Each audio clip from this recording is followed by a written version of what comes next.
নমস্কার বন্ধুরা, the green kitchen চ্যানেলের আরেকটি এপিসোডে আপনাদের স্বাগত জানাই। আজকে একদম অনুষ্ঠান বাড়ির মতো মিক্সড ফ্রুট চাটনি কী করে বাড়িতে সহজেই বানিয়ে নিতে পারেন সেই রেসিপিটি আপনাদের সঙ্গে শেয়ার করব। এটি খেতে খুব সুস্বাদু, শেষ পাতে এটি ভাতের সঙ্গে খেতে খুব ভালো লাগে। আপনারা চাইলে রুটির সঙ্গেও এটি খেতে পারেন। তাহলে চলুন, এখানে আমি 6টা পাকা টমেটো নিয়েছি। টমেটোগুলোকে প্রথমে জল দিয়ে ভালো করে ধুয়ে নেব, তারপর এই রকম টুকরো টুকরো করে কেটে নিয়েছি। টমেটোর টুকরোগুলোকে এখন আমি একটা মিক্সির মধ্যে দিয়ে দেব। এই চাটনিটা বানানো খুব সহজ, আপনারা দেখতে থাকুন। মিক্সির মধ্যে দিয়ে আমি এটাকে ভালো করে একটা মিহি পেস্ট তৈরি করে নেব। টমেটোটা পেস্ট হয়ে গেলে অন্যদিকে আমি চুলাতে একটা কড়াই বসিয়ে দিলাম। কড়াইটা গরম হয়ে এলে খুব অল্প পরিমাণে একটু সরষের তেল দিয়ে দিচ্ছি। আপনারা সাদা তেলেও রান্নাটা করতে পারেন। তেলটা গরম হয়ে এলে দিয়ে দেব 1 চামচ থেকে অল্প একটু কম সরষে। সরষেটা ভালো করে ফুটে আসলে তারপর বেটে রাখা টমেটোটা কড়াইয়ের মধ্যে দিয়ে দিলাম। চুলার ফ্লেমটা এখন আমি লো রেখেছি। ভালো করে মিশিয়ে নেব।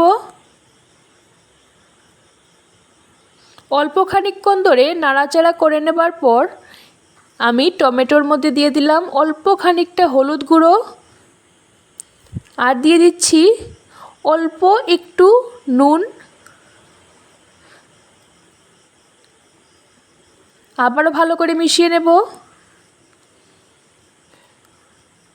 চুলার ফ্লেমটা এখন আমার লো আছে, বেশি হাই ফ্লেমে রান্নাটা করা যাবে না। কিছুক্ষণ ধরে নাড়াচাড়া করে টমেটোটাকে জাল দিতে হবে, তাহলে টমেটোর কাঁচা গন্ধটা চলে যাবে। এখানে আমি 3-4 মিনিট ধরে ভালো করে টমেটোটাকে জাল দিয়েছি। দেখুন টমেটোটার কালারটা চেঞ্জ হয়ে গেছে। হলুদ দেওয়ার ফলে একটা সুন্দর কালার হয়েছে। এখন আমি চুলার ফ্লেমটা বাড়িয়ে দিয়ে দিচ্ছি 1 কাপ পরিমাণে চিনি। এখানে আমি ছোট কাপে 1 কাপ চিনি ব্যবহার করেছি। মিষ্টিটা আপনারা আপনাদের স্বাদ অনুযায়ী ব্যবহার করবেন। মিষ্টি দেওয়া হয়ে গেলে আবার ভালো করে মিশিয়ে নেব। চিনির সঙ্গে এখন টমেটোর পেস্টটাকে আরও একটু সময় ধরে জাল দিতে হবে।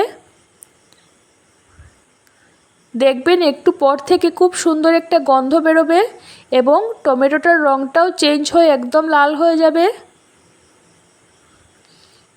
যখন সুন্দর একটা গন্ধ বেরোবে তখন আমি এর মধ্যে দিয়ে দিচ্ছি ভিজিয়ে রাখা কিছু কিশমিশ, দিয়ে দিলাম কয়েকটা খেজুরগুলোর আমি বিচি বের করে নিয়েছি। একটা আপেলের অর্ধেকটা টুকরোকে ছোট ছোট করে কেটে দিয়ে দিলাম। তারপর দিয়ে দিচ্ছি 8 থেকে 10টা চেরি ফল, দিয়ে দেব অল্প খানিকটা কাজু। সব কিছুকে একসঙ্গে মিশিয়ে নিলেই আমাদের সুস্বাদু মিক্সড ফ্রুট চাটনি একদম রেডি। একদম বিয়েবাড়ির মতো স্বাদে চাটনিটি খেতে ছোট থেকে বড় সবার খুব ভালো লাগবে। বাড়িতে অবশ্যই বানিয়ে দেখবেন। ভালো লাগলে কমেন্ট করে জানাবেন। আর চ্যানেলে যদি নতুন হন তাহলে চ্যানেলটিকে সাবস্ক্রাইব করার অনুরোধ রইল। ভালো থাকবেন, সুস্থ থাকবেন। ধন্যবাদ সবাইকে।